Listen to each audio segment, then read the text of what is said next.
Hola chicos y chicas, vamos a ver la segunda parte de esta clase. Ahora nos vamos a concentrar en hemisferios cerebrales. Con respecto a la configuración interna de los hemisferios cerebrales, a diferencia de lo que vimos en médula espinal y la distribución que era asimétrica en tronco encefálico, en el caso de los hemisferios cerebrales nos vamos a encontrar que la zona externa va a contener la sustancia gris, ya que va a ser una zona de alta conexión, de alta sinapsis, ya es a donde va a estar llegando la mayoría de la información primaria, información sensitiva primaria, de donde va a estar emergiendo o descendiendo la información motora o todas las funciones de tipo efectoras. Y además vamos a ver de que hay mucha interconexión entre las distintas zonas para lograr una función completa. Entonces la función de los encéfalos y de cómo funciona este sistema es mucho más complejo que solamente una zona específica. Vamos a concentrarnos ahora en un cúmulo de sustancia gris que se encuentra en la zona central de los hemisferios cerebrales, que corresponde a los núcleos de la base. Entonces aquí nosotros vemos por el externo la sustancia gris, encontramos por interno la sustancia blanca, que van a corresponder a un montón de fibras y axones mielinizados. Y en la zona central vamos a encontrar los núcleos de la base, que corresponden a núcleos o cúmulos de sustancia gris. Como ya les mencioné, ya en la clase anterior, los núcleos de la base intervienen en la iniciación y la modulación del movimiento. Estos núcleos están conformados por los núcleos que se encuentran en la zona central de los hemisferios cerebrales, que son el núcleo caudado, el putamen y el globo pálido, el cual tiene una porción externa y otra interna. Y además vamos a encontrar en el diencéfalo el núcleo subtalámico y en el mesencéfalo la sustancia negra. Todos ellos en conjunto van a tener esta función en común, que es la iniciación y modulación del movimiento. Em, lo que van a tener como característica estas estructuras es que no solamente van a tener intercomunicaciones entre ellas, sino que van a tener intercomunicaciones relacionadas con la corteza cerebral, ya sea con algunas áreas de la corteza frontal, que son la corteza motora em, secundaria, suplementaria, la corteza premotora, sino que además van a tener comunicaciones con estructuras como el tálamo, el cerebelo y la formación reticular. Entonces, como les había mencionado, los núcleos de la base de los hemisferios cerebrales van a corresponder al núcleo caudado, el cual tiene forma de C. Vamos a tener, que va a ser todo este de acá, vamos a tener el núcleo putamen, que es el que estamos viendo en esta zona. Aquí estamos viendo específicamente el putamen. Medial al putamen vamos a encontrar el globo pálido, que tiene dos porciones, una porción externa y una porción interna. Lo que vemos aquí de gris es el tálamo, para que nos ubiquemos de manera espacial. Estas estructuras se van a encontrar lateral al tálamo. Y vamos a tener algunos núcleos que en conjunto van a formar otras estructuras. Por ejemplo, el núcleo caudado con el putamen van a formar lo que se llama el cuerpo estriado, y la razón es porque la función que tiene el núcleo caudado y el putamen es similar. Ya, de hecho, muchos autores incluso determinan de que es la misma función. Y por un tema de estructura, ya, o estructuralmente, el putamen, como está en conjunto o está adherido o muy cercano, más que adherido al globo pálido, es que el putamen con el globo pálido forman el núcleo lenticular. Los otros núcleos de la base son el núcleo subtalámico y sustancia negra, que ya se mencionaron. Y aquí voy a mencionar el núcleo claustro, que es un cúmulo de sustancia gris que se encuentra lateral al putamen, que su función no está bien descrita, pero se cree que es ahí donde se aloja lo que es la conciencia. Entonces aquí tenemos un corte de tipo transversal. de los núcleos de la base, en el cual nosotros encontramos, en la zona central, encontramos el tálamo. Lateral al tálamo encontramos el globo pálido. En ambos lados, el putamen. Y aquí encontramos lo que es la cabeza y la cola del núcleo caudado, que recuerden que tiene forma de C. Ya tiene esta forma. Entonces, si nosotros hacemos un corte de tipo transversal, vamos a ver una porción anterior y una porción posterior, que es lo que estamos viendo aquí. El núcleo caudado, en la cabeza y la cola. Cabe destacar que dentro de lo que es la sustancia, como son cúmulos de sustancia gris, vamos a tener cúmulos o lugares de sustancia blanca, que en este caso hablamos de la cápsula interna. En el caso de la cápsula interna tiene un brazo anterior y un brazo posterior. El brazo posterior va a estar entre el globo pálido y el tálamo, y el brazo anterior va a estar entre el caudado y el lenticular. Tenemos la cápsula externa, la voy a dibujar aquí de amarillo, ya que va a estar entre el putamen y ese cúmulo de sustancia gris que se encuentra ahí, que corresponde al claustro. Y lateral al claustro, o sea, entre el claustro y este cúmulo de sustancia gris que corresponde a la corteza insular, ya lo que estoy ahí pintando de verde, ya corresponde a la cápsula extrema. Entonces, clásica pregunta de prueba es la cápsula interna. ¿Entre qué estructuras se encuentra? La cápsula externa, la cápsula extrema. ¿Ya? Entonces, para que lo tengan súper claro. En cuanto a, aquí tenemos un cuadro resumen, en cual habla sobre, por ejemplo, el núcleo caudado con algunas consideraciones, que tiene forma de C. Ya los lugares donde se localizan cada una de las formas. Aquí tenemos, por ejemplo, la cabeza, el cuerpo, y todo esto corresponde a la cola, la cual se relaciona por anterior con el cuerpo amigdalino, que pertenece al sistema límbico. Ya es el núcleo principal de entrada de los núcleos de la base de la función que ya les había mencionado, asociado a la planificación y modulación motora. Ya, en el caso de aquí ya tenemos la cápsula interna, que tiene forma de U. Bueno, pueden encontrarle también forma de V, ya, pero la descripción dice que tiene forma de U. Ya, y aquí te dice la descripción que te había indicado delante, que el brazo anterior va a estar entre el caudado y el lenticular, y el posterior entre el globo pálido y el tálamo. Tenemos el putamen, que es una estructura en forma de lente que se encuentra lateral al globo pálido.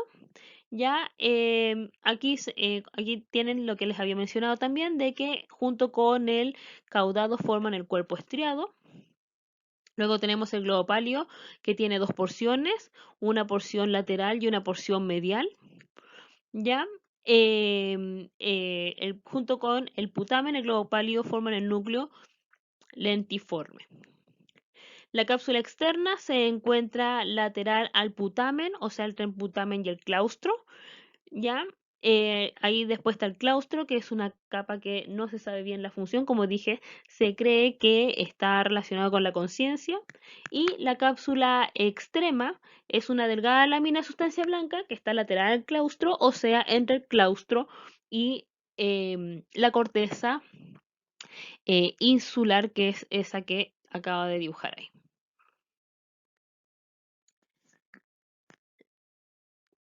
Disculpen. ¿Ya? Dependiendo la zona o dependiendo el corte, por ejemplo, aquí tenemos un corte a nivel del hipotálamo, es las estructuras que nosotros vamos a encontrar. Por ejemplo, aquí nosotros no vamos a encontrar la cabeza, sino que vamos a encontrar el cuerpo del núcleo caudado, porque la cabeza tendría que estar un poquito más anterior. Ya estaríamos viendo así. ¿Ya? Y recuerden que el núcleo caudado terminaba en lo que era el cuerpo amigdalino.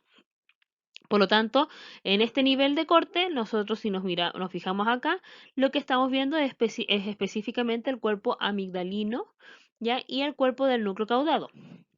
Vamos a seguir viendo el claustro, el putamen, las dos porciones del globo pálido, pero aquí no, en la zona central no vamos a ver el tálamo, sino que vamos a ver el hipotálamo.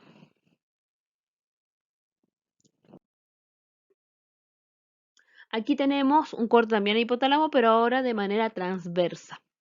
¿Ya? Esto principalmente a esta altura, como vamos a encontrar también a nivel del mesencéfalo, ya dentro de los núcleos de la base vamos a encontrar la sustancia negra, además de los cuerpos geniculados, que son los núcleos del, más bajos que se encuentra el tálamo, cuerpo geniculado lateral y el cuerpo geniculado medial. Además de los núcleos rojos del colículo superior.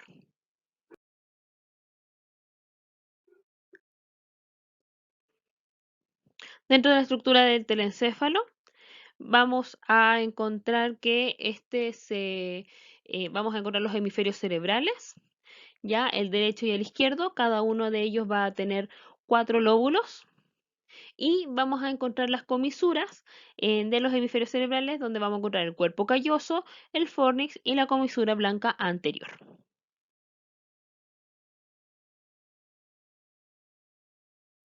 La corteza cerebral, el revestimiento, corresponde al revestimiento de los hemisferios cerebrales, consta de 10.000 millones de neuronas, tiene un espesor que va de 1,5 a 4,5 milímetros.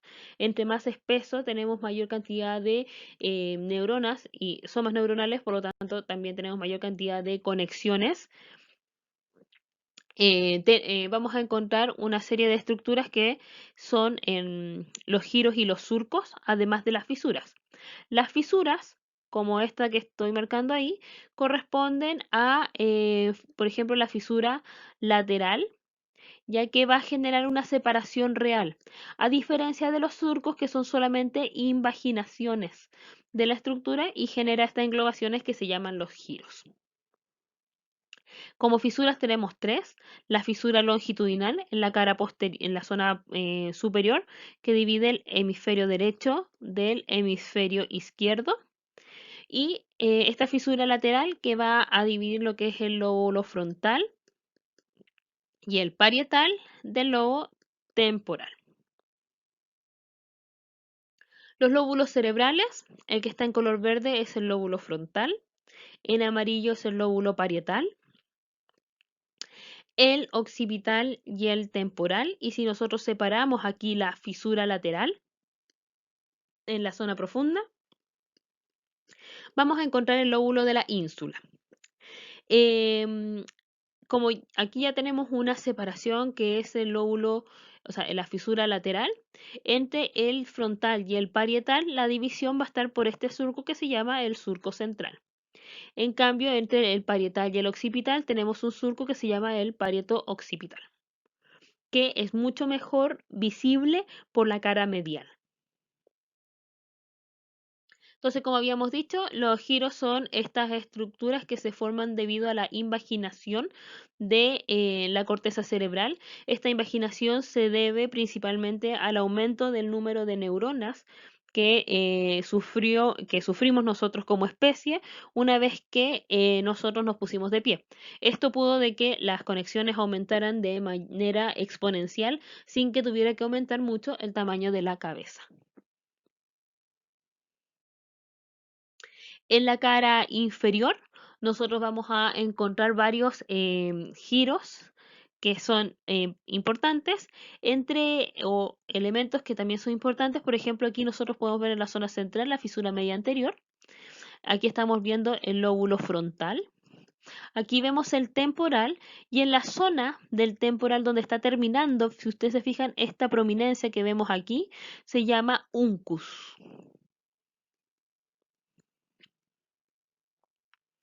Ya, el cual es muy importante porque está relacionado con la porción más antigua de nuestra corteza cerebral, y además está relacionado con la vía, o sea, con la vía olfatoria. Corresponde al área olfatoria primaria. Caras superolateral, aquí tenemos un esquema para identificar las distintas estructuras. Como pista, siempre vamos a tratar de ir a identificar el, la fisura lateral, no sé si esa fue la mejor opción de la fisura lateral.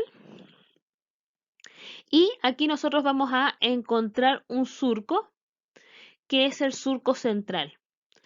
El surco central va a separar lo que es el lóbulo frontal del lóbulo parietal. Y vamos a... Ahí tengo una mucho mejor opción de lápiz. ¿Ya? Este lóbulo frontal va a ser toda la porción que se encuentra aquí hacia anterior.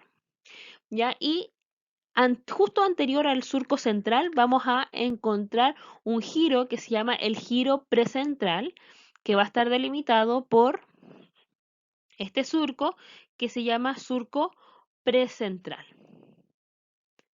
El giro precentral es muy importante, primero porque es uno de los dos giros que se encuentran de manera vertical, se encuentra en el lóbulo frontal y corresponde al área motora primaria. Los otros giros que nosotros vamos a encontrar en el lóbulo frontal corresponde al giro frontal superior, al giro frontal medio y al giro frontal inferior, los cuales están divididos por el surco frontal superior y el surco frontal inferior. En el surco frontal inferior vamos a encontrar tres áreas importantes, que son el giro orbital, el giro triangular y el giro opercular. En cuanto a, si volvemos nosotros a el surco central, hacia posterior nosotros nos íbamos a encontrar con el lobo parietal. Justo detrás del surco central vamos a encontrar el giro poscentral, que corresponde a esta estructura, que es el otro giro que tiene forma vertical y que nos va a dar a nosotros una orientación en cuanto a la estructura, a ordenarnos en cuanto a lo que es la corteza cerebral. Y otra cosa que es importante destacar del giro poscentral, así como lo hicimos con el giro precentral, es que el giro poscentral está en el lobo parietal, se encuentra de manera vertical, ¿ya? Y corresponde al área sensitiva primaria o el área somatosensorial. Otros elementos que vamos a encontrar en el lobo parietal superior y el lobo parietal inferior, que contiene el giro supramarginal y el giro angular. Otro lobo es el lobo parietal, o sea, temporal,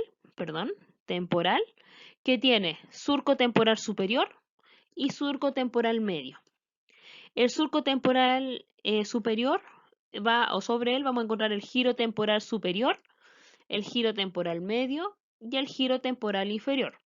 Recuerden que por la cara inferior también encontramos el uncus. Como un dato como para acostumbrarse a mirar el cerebro, si uno continúa el giro temporal a dar la vuelta a la fisura lateral, se va a encontrar con el giro supramarginal y el temporal medio con el giro angular del parietal. Y en la zona posterior nosotros vamos a encontrar el giro o el lóbulo occipital, y en la zona final, ahí, vamos a encontrar un surco que va a ser mucho más visible por la cara medial, que se llama surco calcarino. Entonces, aquí, expectativas versus realidad, vamos a ir mirando. Vamos a dibujar primero el surco central, ya que es este de aquí. Hacia anterior,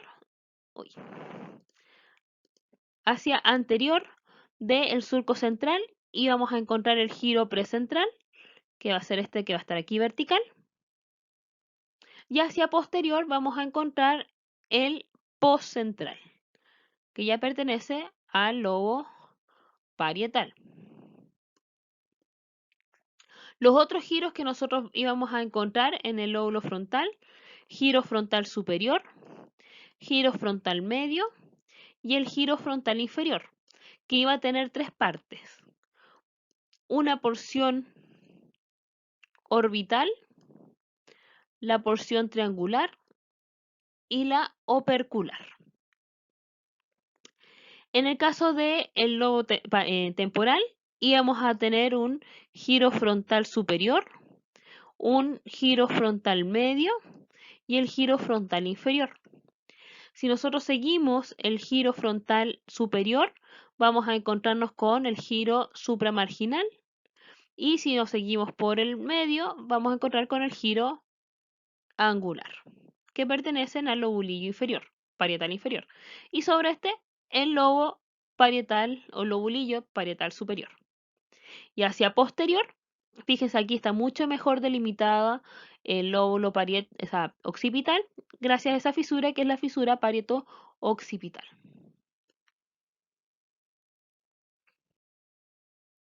Vamos con el lóbulo frontal.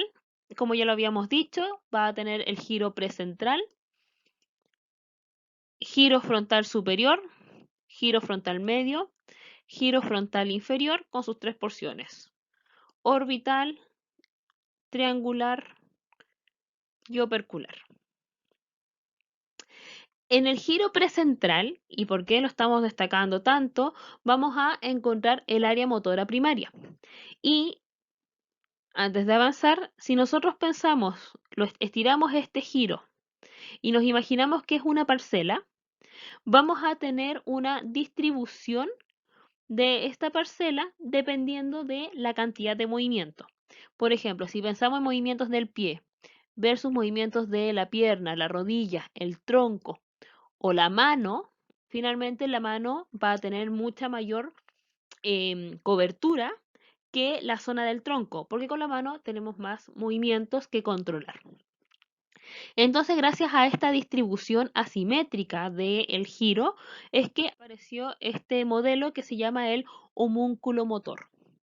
Entonces, el homúnculo motor es una representación de la distribución de funciones en la corteza cerebral. Por ejemplo, como ya les dije, las manos van a tener una mayor representación, vamos a hacerlo con rojito porque rojo es el color de una mayor representación que, por ejemplo, lo que es la zona de la rodilla, la cadera, tronco u hombro, ya que van a tener menor cantidad de movimiento. Entonces, lo que se hizo después es que esta representación se llevó a este homúnculo, que es un humanoide. ¿Cuál es la característica del homúnculo motor? Es que tiene las manos muy grandes, tiene labios y lengua también muy grandes. Fíjense, los ojos son bastante grandes en comparación a las orejas o la nariz. El tronco es pequeño en relación a las otras estructuras y tiene los pies bastante más grandes que lo que es la zona de rodilla o de cadera. Entonces, el homúnculo motor es una representación motora de la distribución de la corteza motora primaria que se encuentra en el giro precentral del lóbulo frontal. Vamos con el lóbulo parietal ahora, vamos con el celeste. Vamos a fijarnos, aquí recuerden, teníamos el giro postcentral, lobulillo superior y el lobulillo inferior, giro supramarginal y el angular. En el giro postcentral, que corresponde a el área sensitiva primaria, también vamos a tener el homúnculo sensitivo con algunas características especiales. Fíjense que aquí el tamaño de las orejas aumentó. Los ojos son mucho más pequeños porque nuestra sensibilidad visual es bastante poca. La nariz está un poco más grande, seguimos teniendo los labios y la lengua grande, pero ahora la proporción de los labios es mayor que la de la lengua. Las manos siguen siendo de gran tamaño, versus a lo que es la zona de tórax, piernas, y los pies también empiezan a tener una mayor predominancia por todo lo que es la percepción de las texturas y la carga de peso. Y otra cosa importante es que en esta estructura aparecen los órganos genitales que en el homúnculo motor no se encuentran.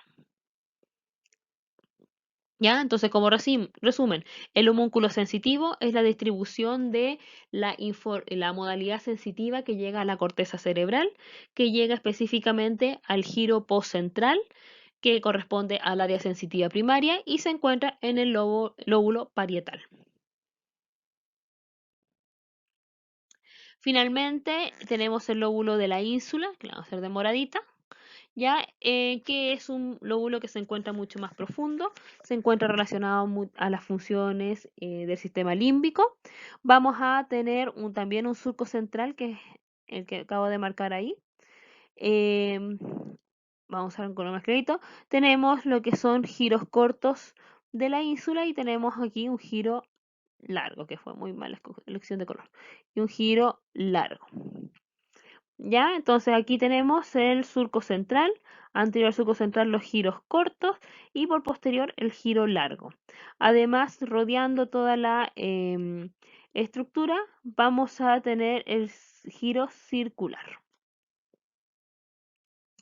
Por la cara medial también vamos a encontrar varios giros y surcos.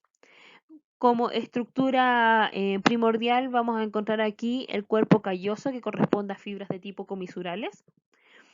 Rodeando al surco, o sea, al cuerpo calloso vamos a encontrar el surco pericalloso, que es ese que estoy delineando ahí con negro. Y alrededor la estructura principal de esta zona, que corresponde al, al giro del cíngulo,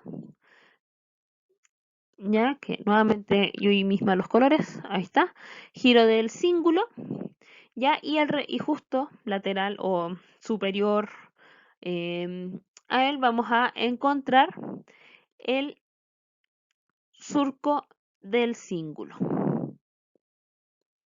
Otro de los elementos importantes que uno encuentra aquí corresponde a el uncus, que ya lo he mencionado varias veces, y en la zona del lóbulo occipital vamos a encontrar aquí el surco parieto-occipital, que aquí se delimita bastante bien, y el surco calcarino, que es muy importante porque a esta zona o alrededor del surco calcarino va a llegar el área visual primaria. Y entre el surco calcarino y el surco parieto-occipital vamos a encontrar la cuña, que va a ser la distribución precisamente de esta información visual. Entonces aquí van a ir apareciendo algunas estructuras y voy a ir dando los nombres. Ese es el cuerpo calloso, específicamente está muy cercano a la rodilla del cuerpo calloso. Septo pelúcido, que corresponde a la pared medial del ventrículo lateral. Fornix, que es una fibra comisural del sistema límbico. Estría, perdón, plexo coroidio del tercer ventrículo, ahí es donde se está formando el líquido cefalorraquídeo en esta cavidad. La adhesión intertalámica, que es la comunicación que hay entre el tálamo derecho y el tálamo izquierdo. Tálamo. Estría medular del tálamo. Glándula pineal, que pertenece al epitálamo. Eso sería la comisura posterior. Lámina cuadrigémina o lámina tectal del mesencéfalo. A posterior a él se encuentran adheridos los colículos superior e inferior. Ese es el cuarto ventrículo y lo que se está apuntando específicamente es el plexo coroidio del cuarto ventrículo. Aquella es la comisura anterior. Quiasma óptico, que es la zona donde cruza la información visual. La anterior, que era la comisura anterior, es la zona donde se va a cruzar la información temporal de un lado con el otro, y además por esa vía, o sea, por esa zona va a estar cruzando la vía olfatoria. Esa es la glándula hipófisis, específicamente la hipófisis anterior. Puente, cuerpo mamilar, mesencéfalo, específicamente los pedúnculos cerebrales, y la médula oblonga. Esta imagen ya la vimos, es solamente como para recordar. Ya porque en base a estos mismos giros nosotros vamos a encontrar las áreas funcionales de la corteza cerebral. Ya vimos de ellas lo que es en el giro precentral la corteza motora primaria y en el giro postcentral la corteza sensitiva primaria. En el giro frontal inferior, en el giro triangular, vamos a encontrar el área motriz del lenguaje, también conocida como el área de Broca. Y en el giro percular aquí no aparece, pero vamos a encontrar la función de la deglución. En el giro temporal superior vamos a encontrar el área auditiva primaria. En el giro supramarginal vamos a encontrar el área de Wernicke, perdón, el giro angular, no en el supramarginal, en el angular. Y en el lóbulo occipital, en la zona cercana o alrededor del surco calcarino, vamos a encontrar el área visual primaria. Aquí tenemos otro esquema donde vamos a encontrar las mismas estructuras. La que está aquí arriba con el número 3 es el área motora primaria en el giro precentral. Giro postcentral, área sensitiva primaria o somatosensorial. El número 4 es el área de Broca. El número 11 es el área de Wernicke en el giro angular. El número 5 es el área auditiva primaria. El número 1 es donde se va a encontrar el área visual. En la zona inferior, el número 8, el área olfatoria en el uncus.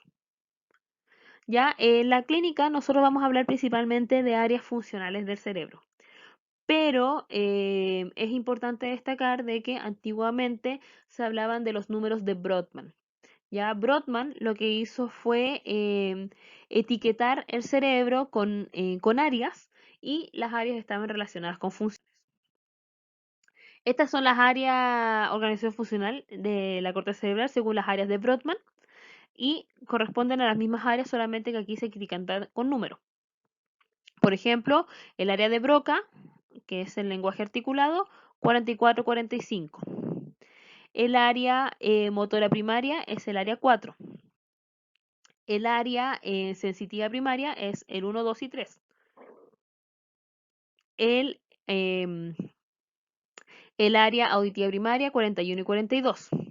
El área visual primaria el número 17. El área de Wernicke va a tener el 22, el 39 y el 40, que no aparece aquí el numerito. Ya, ahí está el 40. 40, 39 y el 22. Todo eso va a ser Wernicke, que Wernicke es la comprensión del lenguaje. Ya por la cara central, el número, el giro del cíngulo es muy importante para nosotros en la clínica porque está relacionado a la modulación de las emociones y últimamente se ha visto que también tiene una fuerte relación con la modulación del dolor. Y aquí les dejé el cuadro con todas las áreas, ya por ejemplo las que nos interesan, la 1, 2 y 3, que es el área sensitiva primaria, número 4, área motora primaria. Aquí nos saltamos a la 17, que es el área visual, 39 y 40, esquema corporal que está relacionado con el área de Wernicke, 41 y 42, área auditiva.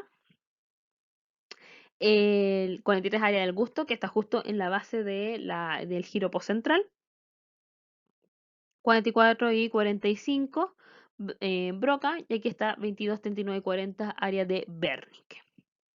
Y el área límbica que tiene como casi todas las áreas. Bueno, chicos y chicas, espero que les haya quedado todo súper claro. Nos queda la última parte de la clase que ya es lo menos.